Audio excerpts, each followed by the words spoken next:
नमस्कार, हमारी खास पेशकश रंग और राशि में आपका स्वागत है और मैं हूं आपके साथ आयुषी नेगी। होली का त्योहार रंगों के बिना अधूरा है, लेकिन होली के रंगों से पहले होलिका दहन का खास महत्व है।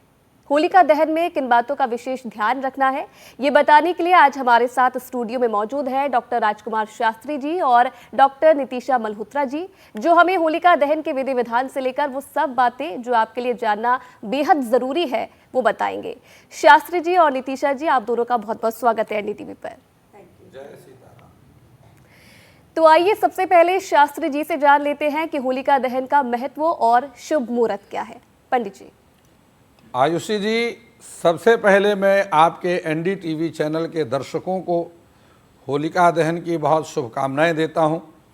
यह भारतवर्ष त्योहारों का देश है। यहाँ पर अनेक पर्व इस प्रकार के हैं जो कि बिना किसी भेदभाव के मनाए जाते हैं। होलिका दहन का महत्व पौराणिक कथाओं से है। पौराणिक कथा के अनुसार इस दिन भगवान विष्णु ने अपने भक्त प्रहलाद को होलिका से बचाया था। होलिका जलाने की परंपरा आत्मा की शुद्धि और मन की पवित्रता का प्रतीक माना जाता है। पंचांग के अनुसार 13 मार्च को सुबह 10:35 पर फाल्गुन महीने की पूर्णिमा तिथि शुरू होगी और वहीं इसका समापन 14 मार्च को 12:23 पर होगा। होलिका दहन के समय भद्रा का विशेष ध्यान रखा जाता है। भद्रा कालेन कर्तव्यः श्रावणी फाल्गुनी तथा, क्योंकि भद्रा काल में कोई भी शुभ कार्य करना वर्जित है। 13 मार्च को होलिका दहन के दिन भद्रा प्रातः 10:36 से आरंभ होगी और मध्य रात्रि के 11:26 तक रहेगी। ऐसे में होलिका दहन भद्रा के बाद मध्य रात्रि में किया जाएगा। इस वर्ष होलिका दहन का मुहूर्त रात्रि 11:26 से लेकर 12:30 तक रहेगा। ऐसे में होलिका दहन के लिए कुल 1 घंटा 4 मिनट का समय मिलेगा। तो ऐसी स्थिति में भद्रा काल को छोड़ करके आप होलिका दहन कर सकते हैं। बिल्कुल, तो देखिए पंडित जी ने हमें बताया कि भद्रा के समय विशेष ध्यान रखना बेहद जरूरी होता है। और चलिए अब आगे बढ़ते हैं और अब नितिशा मल्होत्रा जी से जान लेते हैं कि होलिका दहन का क्या विधि विधान है। सभी को राधे राधे और सभी को जय मां पीताम्बरा। NDTV के सभी दर्शकों को होली की बहुत बहुत शुभकामनाएं। जी, तो होलिका दहन भक्त प्रहलाद और उनके साथ होलिका को दहन करने का एक त्यौहार है, जहाँ पर हम देखते हैं कि भक्त प्रहलाद के साथ साथ होलिका जलाई जाती है। लेकिन किसी भी शुभ कार्य को करने से पहले भगवान गणेश की उपासना करना, पूजा करना बहुत ज़रूरी है। तो सर्वप्रथम भगवान गणेश जी की पूजा करें और पूजा स्थल को अच्छे से साफ कर लें। उसके उपरांत पूजा स्थल में गंगा जल छिड़के और जो आप पूजा सामग्री लाए हैं उसमें भी गंगा जल छिड़कना बिल्कुल ना भूलें, ताकि शुद्धिकरण हो जाए। होलिका दहन की सामग्री की पूजा करें। होलिका दहन के लिए गाय के उपले का प्रयोग करें और गाय के गोबर से बने हुए होलिका और प्रहलाद भक्त की एक प्रतिमा को तैयार करें। होलिका की 7 बार परिक्रमा करें और कच्चा सूत चारों तरफ लपेट दें। होलिका पर गाय के उपलों की माला अर्पित की जाती है। होलिका पर हल्दी, रोली, अक्षत, कुमकुम अर्पित करें और फल फूल मिष्ठान भी होलिका पर अर्पित करें। होलिका पर अग्नि प्रज्वलित करें और होलिका की अग्नि में नारियल को अर्पित कर दें। प्रज्वलित होलिका की 7 बार परिक्रमा करें और ओम होलिकाय नमः, ओम नरसिंह देवताभ्यो नमः, ओम नरसिंह देवताभ्यो नमः मंत्र का जाप करते हुए होलिका की राख को ठंडा होने पर अपने घर पर ले आएं। तो आप सुबह ब्रह्म मुहूर्त के समय होलिका की राख को अपने घर पर ले आएं। इसे प्रसाद रूप अपने माथे पर और अपनी तिजोरी में भी रख सकते हैं। जी बिल्कुल, तो ये पूजा का विधि विधान हमें बताया है और आगे बढ़ेंगे। देखिए शास्त्री जी से अब हम जानते हैं कि होलिका दहन की जो पौराणिक कथा क्या क्या है, क्योंकि कई मान्यता है जो मानी जाती है, लेकिन असल जो पौराणिक कथा है शास्त्री जी वो क्या है? जी, देखिए आयुषी जी, आपने बहुत सुंदर बात पूछी है। और जो वेद हैं, वेदों से ही महाभारत की रचना हुई और उसके बाद पुराणों की रचना हुई। तो जिस प्रकार श्रीमद् भागवत जी में कथा आती है कि हिरण्यकश्यप नाम का एक दैत्य है जो सृष्टि के आरंभ में हिरण्याक्ष और हिरण्यकश्यप, तो वह असुरों की तरह अनेक प्रकार के वरदान प्राप्त करके अमरता की इच्छा रखता था। इस इच्छा को पूरा करने के लिए उसने ब्रह्मा जी का तप किया और ब्रह्मा जी से वरदान प्राप्त किया। तपस्या की प्रसन्न होकर के भगवान ब्रह्मा जी ने हिरण्यकश्यप को वरदान दिया। वरदान स्वरूप उसकी 5 इच्छाओं को पूरा किया गया। वह ब्रह्मा द्वारा बनाए गए किसी भी प्राणी के हाथों से नहीं मरेगा। वह दिन या रात्रि में किसी समय उसकी मृत्यु नहीं होगी। किसी अस्त्र शस्त्र से उसकी मृत्यु नहीं होगी। पृथ्वी पर या आकाश के अंदर वह बाहर कहीं नष्ट नहीं होगा। पुरुषों या जानवरों के द्वारा उसकी मृत्यु, देवी देवताओं के द्वारा, असुरों के द्वारा उसकी कहीं मृत्यु नहीं होगी। वह अप्रतिम होगा, अजेय होगा कि उसके पास कभी ना खत्म होने वाली शक्ति है और वह सारी सृष्टि का एकमात्र शासक बन गया। इस प्रकार से वह वरदान प्राप्त करके निरंकुश हो गया। इसके उपरांत हिरण्यकश्यप ने अजेय महसूस किया और जिस किसी से भी उसके वर्चस्व पर आपत्ति जताई उसने उन सभी को दंडित किया और मार डाला। हिरण्यकश्यप का एक पुत्र है जिसका नाम प्रहलाद है। यद्यपि उसके और भी पुत्र थे, लेकिन छोटे पुत्र का नाम प्रहलाद था। अपने पिता को एक देवता के रूप में पूजने से वह इनकार कर दिया और उसने स्वयं भगवान श्री हरि विष्णु की शरण ग्रहण किया और उन्हीं पर विश्वास किया, उन्हीं की पूजा करता था। प्रहलाद की भगवान विष्णु के प्रति आस्था ने हिरण्यकश्यप को क्रोधित कर दिया और उसने अपने को मारने के लिए कई प्रयास प्रहलाद को मारने के लिए उसने किया, जिसमें सभी उसके प्रयास असफल रहे। इन्हीं प्रयासों में एक बार राजा हिरण्यकश्यप ने अपनी बहन होलिका को प्रहलाद को अपनी गोदी में लेकर के और अपने भाई को प्रसन्न करने के लिए वह होलिका में बैठ गई।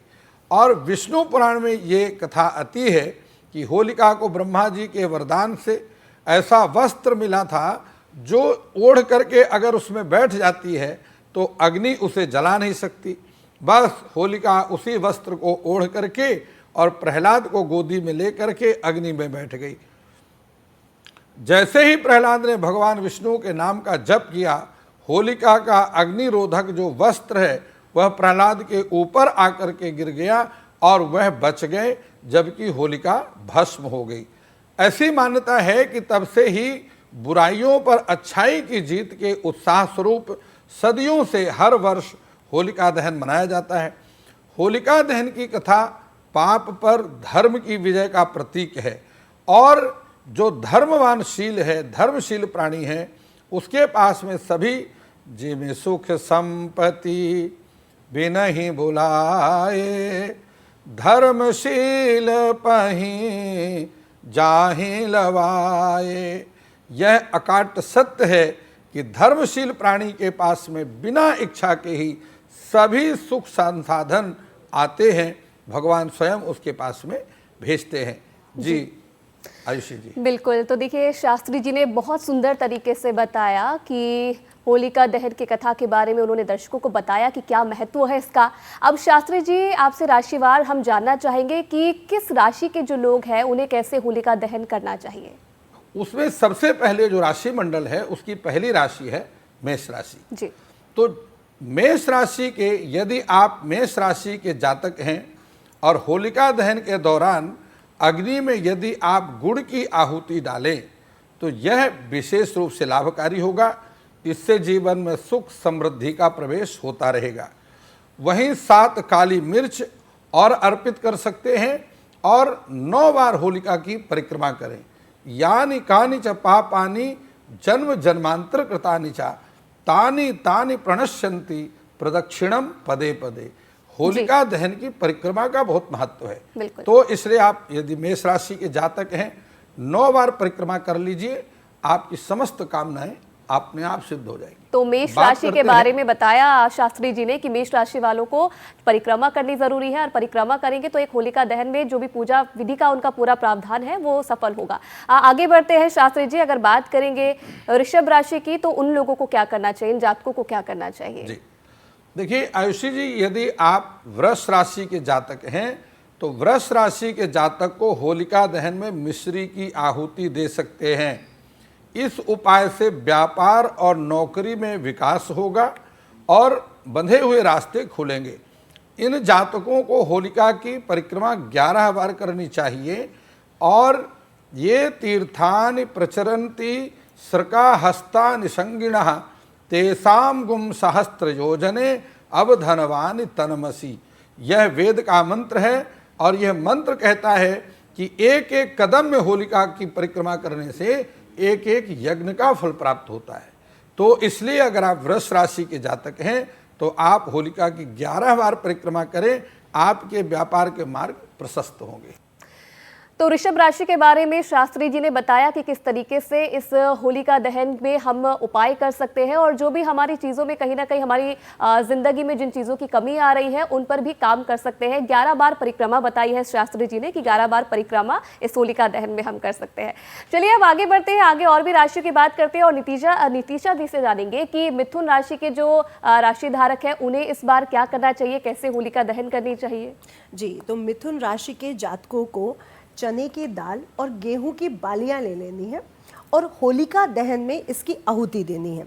और होलिका के फेरे लेने बहुत ज़रूरी होते हैं, तो अगर आप 7 फेरे लेकर के चने की दाल की और गेहूं की आहुति दे देते हैं तो आपके जीवन में सकारात्मकता बढ़ती है और साथ ही साथ जितनी भी नकारात्मक चीज़ें हैं आपके आसपास, निगेटिव चीज़ें हैं, वो आपसे दूर हो जाती हैं। तो पॉजिटिविटी बढ़ाने के लिए आप आहुति दें और 7 चक्र जरूर, 7 परिक्रमा जरूर करें होलिका की। बिल्कुल, तो 7 बार परिक्रमा करनी है मिथुन राशि वालों को। जी। आगे बढ़ते हैं, कर्क राशि वालों को क्या उपाय वो कर सकते हैं इस बार? जी, कर्क राशि के लिए बहुत अच्छा रहेगा कि सफ़ेद रंग की चीज़ें जैसे चावल है, सफ़ेद चंदन है, तो सफ़ेद चंदन और चावल की आहुति दें और साथ ही साथ आप सफ़ेद तिल भी ले सकते हैं। इसकी आहुति देते हुए आप अर्पित करते हुए सभी जातक जो कर्क राशि वाले हैं वो शुभ रहेगा उनके लिए बहुत ज़्यादा कि आप सफ़ेद तिल, सफ़ेद चावल, सफ़ेद चंदन की आहुति देते हुए,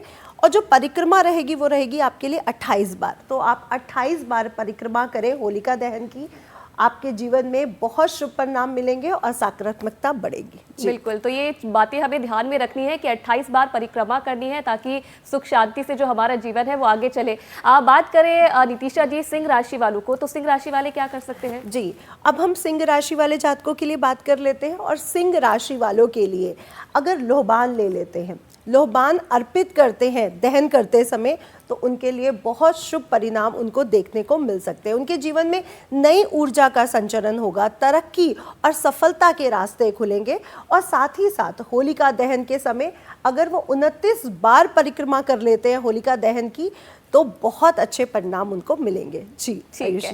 जी। तो ये सिंह राशि के बारे में नीतिशा जी ने बताया कि क्या करना उन्हें चाहिए और कितनी बार परिक्रमा करनी चाहिए। तो सारी राशियों में परिक्रमा करना आपके लिए बहुत महत्व रखता है। आगे बढ़ेंगे शास्त्री जी, अगर कन्या राशि की बात करें तो कन्या राशि वाले जातक क्या कर सकते हैं इस होलिका दहन में? देखिए आयुषी जी, कन्या राशि यह राशि मंडल की 6ठी राशि है और इस राशि के स्वामी बुध ग्रह होते हैं। तो कन्या राशि के जातक को हरे पान का पत्ता या हरी इलायची की आहुति देनी चाहिए।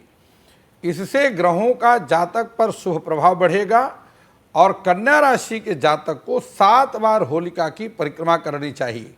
इससे शुभ फलदायी होगा और इसके साथ ही सबसे बड़ी बात यह है कि उनके जीवन की निगेटिविटी, आलस्य और क्रोध में कमी आएगी। बिल्कुल, तो ये कन्या राशि वाले जो देख रहे हैं इस प्रोग्राम को, इन बातों का ध्यान रखें और इसी विधि विधान से होलिका दहन करें।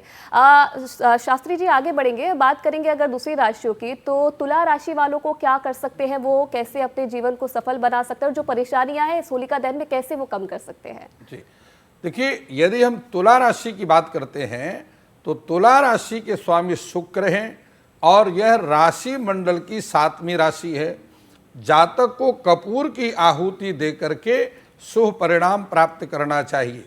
पैसों की तंगी इससे दूर होगी। और यदि आप तुला राशि के जातक हैं तो होलिका की 21 बार परिक्रमा अवश्य करेंगे। ऐसा करने से मन की शुद्धता में वृद्धि होगी। और तुला का अर्थ होता है बैलेंस करना, तो यह आपके गुण में प्रखरता आएगी और आप स्थिति को बैलेंस करके अपने जीवन में चलेंगे, उससे आपके उन्नति के मार्ग प्रशस्त होंगे। बिल्कुल, तो यही हमारा उद्देश्य है कि जिन जिन राशियों में कोई कमी इस बार देखने को मिल रही है, जिन जातकों के जीवन में कोई कमी देखने को मिल रही है, इस प्रकार से अगर वो होलिका दहन करे तो एक बदलाव जरूर आएगा। आगे बढ़ेंगे शास्त्री जी, अगर वृश्चिक राशि वालों की बात करें तो उनके लिए क्या उपाय है? जी देखिए, वृश्चिक राशि की यदि हम बात करते हैं तो वृश्चिक राशि का जो स्वामी है वो रक्त कारक ग्रह मंगल है जी। और वह भ्रातृ का कारक भी है। तो इसलिए इन जातकों को चाहिए कि चने की दाल की आहुति डालने से शुभ फल प्राप्त हो सकते हैं। आर्थिक स्थिति में सुधार होगा और जातक को होलिका की 28 बार परिक्रमा करनी चाहिए। इससे आपकी राशि का स्वामी मंगल ग्रह बलवान होगा और आपके क्रोध में कमी आएगी और जल्दबाजी करने की आदत भी ठीक होगी। उससे आपकी व्यापारिक स्थिति ठीक होगी, नौकरी की समस्या दूर होगी और आपके क्रोध में कमी आएगी। बिल्कुल, तो जब होलिका दहन किया जाता है तो आपने देखा होगा कि कई बार हम लोग परिक्रमा करते हैं, लेकिन परिक्रमा करने का भी एक सही ढंग होता है, एक सही नंबर होता है। और वही हमारे जो 2 खास मेहमान हैं वो बता रहे हैं कि कितनी बार आपको परिक्रमा करनी है ताकि आपके जीवन में जो भी कष्ट इस बार देखने को मिल रहे हैं वो कम हो सके। आगे बढ़ेंगे, नीतिशा जी आपके पास आना चाहूंगी। धनु राशि वाले जो जातक है, जो राशि धारक है, वो इस बार क्या कर सकते हैं? जी, तो धनु राशि के जो जातक हैं और धनु राशि के जो स्वामी हैं वो गुरु महाराज हैं और 2025 में वो 3 राशियों में गोचर कर रहे हैं, वृषभ, मिथुन और कर्क में। तो आपके लिए बहुत अच्छा रहेगा इस होली पर चने की दाल की आहुति दें।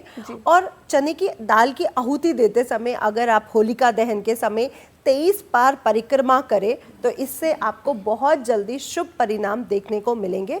और जातक को इस समय जो कार्यों में सफलता है, जो उनके रास्ते बंद पड़े हैं, वो भी ज़रूर खुलेंगे। तो बहुत अच्छा रहेगा अगर वो चने की दाल की आहुति दे तो। ठीक है जी। और मकर राशि की अगर बात करें तो मकर राशि वाले क्या कर सकते हैं? जी, तो मकर राशि के जो स्वामी हैं वो शनि महाराज हैं और शनि महाराज का गोचर जल्द ही मीन राशि में होने जा रहा है। तो मकर राशि वाले लोग काले तिल की आहुति देना उनके लिए बहुत अच्छा रह सकता है, शुभ परिणाम मिलेंगे और साथ ही साथ आर्थिक दृष्टिकोण मजबूत होगा, निगेटिविटी उनसे दूर रहेगी। और जातकों के लिए होलिका दहन के समय 15 बार परिक्रमा कर लेना बहुत अच्छे शुभ परिणामों को लेकर के आएगा। बिल्कुल, अगर आप नेगेटिविटी आपको फील हो रही है तो आप ये सारे उपाय करिए और आपके जीवन में जो सुख है और शांति है वो जरूर आएगी। आखिरी 2 राशियों की बात करते हैं शास्त्री जी। कुंभ राशि की अगर बात करें तो कुंभ राशि वाले जो जातक है वो इस बार क्या कर सकते हैं? जी आयुषी जी, देखिए, कुंभ राशि शनि देव की बहुत प्रिय राशि है। वर्तमान समय में शनि का गोचर कुंभ राशि पर चल रहा है जी। ऐसी स्थिति में होलिका दहन के लिए यदि आप कुंभ राशि के जातक हैं तो होलिका दहन के अवसर पर काली सरसों की आहुति, जिसको काली राई भी कहते हैं, उसकी आहुति डालना विशेष लाभकारी रहेगा। यह शुभ परिणाम आपके जीवन में बढ़ाएगा और जीवन में सुख और शांति दोनों की स्थापना होगी। यदि आप कुंभ राशि के जातक हैं तो आपको होलिका की 25 बार परिक्रमा करनी है। 25 बार परिक्रमा करने से क्या होगा कि 5 और 2 7 जो केतु का दुष्प्रभाव है, पेट की समस्या से परेशान है, मानसिक समस्या से परेशान है या उन्माद जैसी बीमारी यदि आपके अंदर है और या किसी प्रकार से कोई ऑपरेशन की स्थिति आपकी बन रही है कुंडली के आधार पर, उससे छुटकारा आपको जरूर मिलेगा। और शनि देव चूंकि माता के भक्त हैं तो माता के स्वास्थ्य में यदि कहीं किसी प्रकार की समस्या है उसमें भी बहुत आराम इनको मिलेगा। तो ये सारे उपाय करने होंगे और उसके बाद जो ये परिणाम है ये हमें देखने को मिलेंगे। शास्त्री जी आगे बढ़ेंगे, मीन राशि की अगर बात करें तो मीन राशि वाले जातक क्या इस बार कर सकते हैं? जी देखिए, यदि हम मीन राशि की बात करते हैं तो मीन राशि राशि मंडल की अंतिम राशि है और मीन राशि के स्वामी स्वयं बृहस्पति देव हैं। यदि आप मीन राशि के जातक हैं तो होलिका की अग्नि में पीले सरसों की आहुति अवश्य डालिएगा। तो इस उपाय से जीवन में सुखों की वृद्धि होगी, समृद्धि की वृद्धि होगी और इसके साथ ही आध्यात्मिक ऊर्जा में वृद्धि होगी, चूंकि बृहस्पति देव आध्यात्म के ग्रह हैं। और इसके साथ ही मैं आपको बता दूं कि यदि आप मीन राशि के जातक हैं तो इस बार होलिका की 9 बार आपने परिक्रमा करनी है। ऐसा करने से आपके जीवन में सकारात्मक परिणाम आएंगे और आपके जीवन का विकास जो रुका हुआ है उसमें अभ्युदय होगा और किसी प्रकार के आपके जीवन की निगेटिविटी भी समाप्त होगी। परिवार में किसी प्रकार की आपके समस्या चल रही है या कोई परिवार में वास्तु दोष है तो 9 बार परिक्रमा करने से उसमें भी निजात मिल जाएगा। तो परिक्रमा करने का अपना एक महत्व है इस होलिका दहन में, और अगर सही नंबर से अगर आप परिक्रमा करेंगे तो उसका असर भी अपने जीवन में आप लोगों को जरूर देखने को मिलेगा। तो देखिए, राशिवार तो हमने जाना कि क्या उपाय इस बार तमाम जो राशि के लोग हैं वो कर सकते हैं, कैसे होलिका दहन कर सकते हैं, लेकिन कई बार होता है कि हम कुछ ऐसी चीजें कर जाते हैं कि जो हमारे जीवन में दुष्प्रभाव उसका डालते हैं। तो मैं आपसे जानना चाहूंगी कि होलिका दहन के अवसर पर हमें क्या क्या चीजें करनी चाहिए, किन किन बातों का महत्वपूर्ण तरीके से ध्यान रखना चाहिए। जी, तो होलिका दहन या होली जो रंगों का त्यौहार है, उस दिन हमें बहुत ज़्यादा ध्यान रखना चाहिए कि आज के दिन नरसिंह अवतार की पूजा ज़रूर हो, क्योंकि प्रहलाद भक्त को बचाने के लिए विष्णु जी नरसिंह अवतार के रूप में अवतरित हुए। तो नरसिंह अवतार की पूजा आज के दिन ज़रूर हो। और साथ ही साथ आज के दिन तुलसी के वृक्ष को ज़रूर लगाएं। गमलों में आप लगा सकते हैं, अपने घरों में, मंदिरों में जाके लगा सकते हैं और उसकी पूजा भी ज़रूर करें। पूर्णमासी का दिन है, अगर हम तुलसी जी की पूजा करते हैं तो हमें विशेष फलों की प्राप्ति होती है और इससे श्री जी यानी लक्ष्मी जी भी प्रसन्न होती है और आर्थिक दृष्टिकोण से भी हमें सफलताएं मिलती हैं। तो तुलसी की पूजा ज़रूर होनी चाहिए। और साथ ही साथ पीपल के वृक्ष की पूजा, क्योंकि ये विष्णु पुराण में खुद विष्णु जी ने बोला है कि वृक्षों में, पीपल के वृक्ष में मैं हूँ। तो आज के दिन पीपल के वृक्ष की पूजा ज़रूर होनी चाहिए। और अगर आप चाहते हैं कि आपके घर का वास्तु बहुत अच्छा रहे तो अपने घर में होली के रंगों से अपने घर के द्वार पर, चौखट पर एक सुंदर सी कहते हैं ना कि रंगोली ज़रूर बनाएं। इससे आपका वास्तु दोष भी दूर होगा और साथ ही साथ गंगा जल का छिड़काव अपने पूरे घर में करें।